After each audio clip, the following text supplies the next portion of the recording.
Today I want to talk about how the SEC is falling apart due to an infiltration of mass corruption. Many of these SEC employees have seen just how deep the corruption runs and are leaving en masse as they do not support it. But how exactly does this impact the AMC squeeze, and what will it take to cause the moas? So stay tuned and let's make some money. And now I'm going to dive straight in with the key information. So, Eleanor tweeted saying the SEC IG report confirms our reporting from back in May. The SEC is seeing its highest attrition rate in over 10 years. Most concerning is the attrition rate in senior officer and attorney positions, around 20.8% and 8.4% for financial year 2022 respectively. Guys, I also wanted to let you know that I've decided to make my Discord completely free. I'm not charging $69.99, I'm not charging $39.99, I'm not charging $97 a month, or even $10 or $15 a month. I've decided to make it completely free so everyone can be involved. I've added some free 1348 EMA crossover trading indicators. We can all discuss AMC and GameStop and share our due diligence.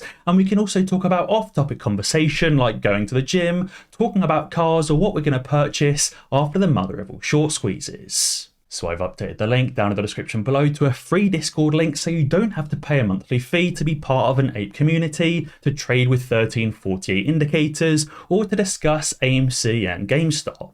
This article says that SEC leaders with nearly 50 years of experience have quit under Gary Gensler's tenure, and more than a dozen staff attorneys have also left the agency. Clearly these staff are seeing just how deep the corruption runs inside the SEC, and the fact that Gary Gensler is likely paid off by these hedge funds and these major banks. They've seen that all of their hard work is absolutely worthless, and when they do hard work, they're not rewarded and changes simply aren't made.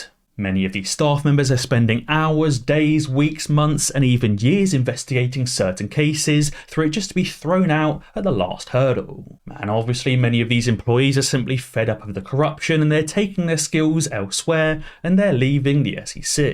It said, how tough a boss is Wall Street's top cop, Gary Gensler? So tough that more and more people are walking out on him. Latest to hit the exit are three senior officials with nearly 50 years collective tenure at the agency. Christina had been working there for 12 years, Jennifer 23 years, and Adam a 14-year SEC veteran. And Wall Street lawyers who have served at the agency say turnover is almost unprecedented at the commission, known as a blue-chip government regulator, where people work on high-profile matters in a collegial atmosphere. While SEC officials leverage their knowledge of regulation and seek legal work in the private sector, the agency usually holds a solid retention rate and is able to keep attracting talented people, something that appears to be changing under Gensler. It says there is always some turnover with a change in administrations, but the loss of so much experience in such a short period of time is unusual and bound to hamper the agency's enforcement efforts at a time where Gensler wants to be seen as tough.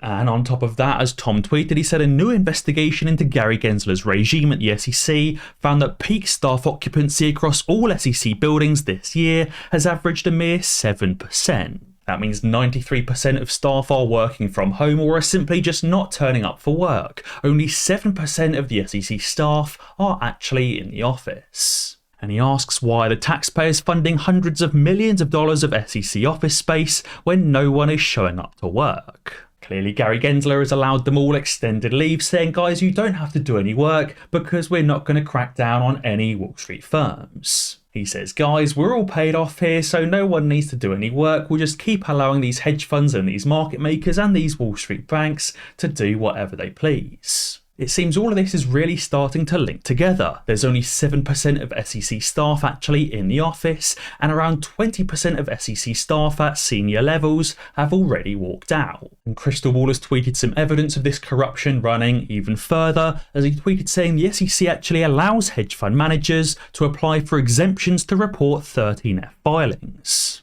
They just have to be able to demonstrate that a failure to grant the request for confidential treatment would be likely to cause substantial harm to the manager's competitive position. Okay, if an asset manager or a hedge fund can prove that disclosing their 13F position would impact them financially as other people would take the opposite side of a trade, they simply don't have to report their 13F filings. Now, obviously, these hedge funds already don't have to report their short positions, they already don't have to report swap positions, but it's interesting to know that many hedge fund managers could be taking an exemption from reporting put positions if it was felt their company and their hedge fund would be negatively impacted.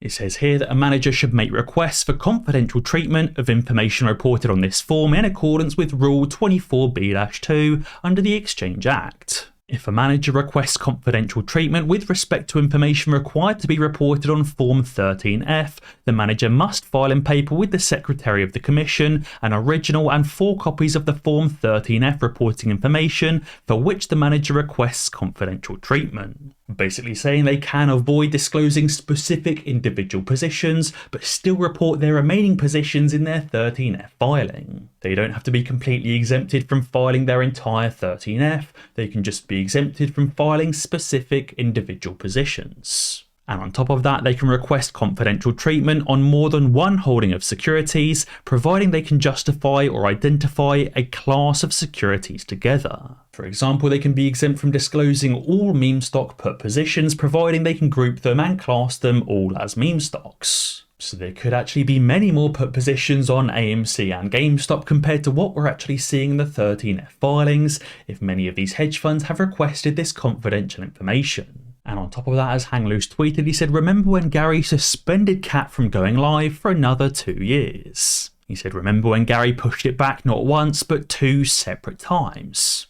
And remember when Gary has still yet to approve Rule 9J-1 because it's such a hard topic to decide on." Again, this clearly shows that Gary Gensler is not for retail, and obviously, due to this corruption, a significant amount of SEC staff is just leaving the SEC. Rule 9J-1 talks about the Commission considering whether to repropose a rule prohibiting fraud, manipulation or deception in connection with security-based swaps. So right now it is completely fine to commit fraud, manipulation and to deceive people in connection with those security-based swaps, as a ruling against it hasn't yet been passed. There's also no rules against undue influence over the Chief Compliance Officer relating to those security-based swap transactions. So right now it's completely fine to not report your security-based swaps and even to manipulate those security-based swaps because there's no rulings against it. Man, obviously that's what many hedge funds out there are doing right now against AMC and GameStop, but the downside to what it does do is very heavily over-leverage their fund.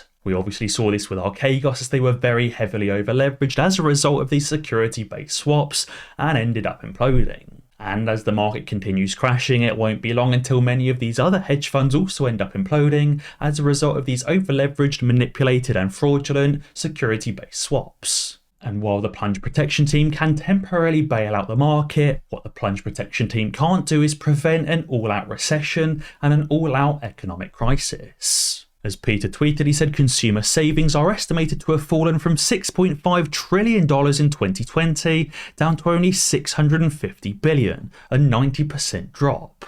He said that is a staggering number and harrowing signs of an incoming consumer recession. Obviously, consumer savings spiked massively as a result of the pandemic, but ever since then they've been falling at a rapid rate, and consumer savings are half of what they were back in 2019. Consumer savings are now around 2008 level, obviously just before the 2008 recession. JP Morgan's head of cash trading said where we had been firmly in sell the rally mode, we think you can now start buying the dip. But obviously there's no signs the market has actually bottomed yet. Inflation is still running rampant, interest rates are still being increased, and many countries around the world are starting to flip-flop on quantitative easing and quantitative tightening. The UK pension crisis is just getting started, China is still blowing up, and obviously the rest of the world is about to come falling down alongside. And therefore it's important not to be fooled by the mainstream media trying to convince you to buy the dip before they bring the market down further. As I said earlier in the free Discord link below, we'll all be talking about the wider market, we'll all be talking about and sharing AMC due diligence, and we'll all be keeping tabs on the wider economy and what exactly is going on. As a prime example, Hong Kong stocks continue their slide as much as 2.6% and are on track for their lowest close in 13 years. The Chinese economy is back to 2008 recession levels right at the very bottom and still shows no sign of slowing down.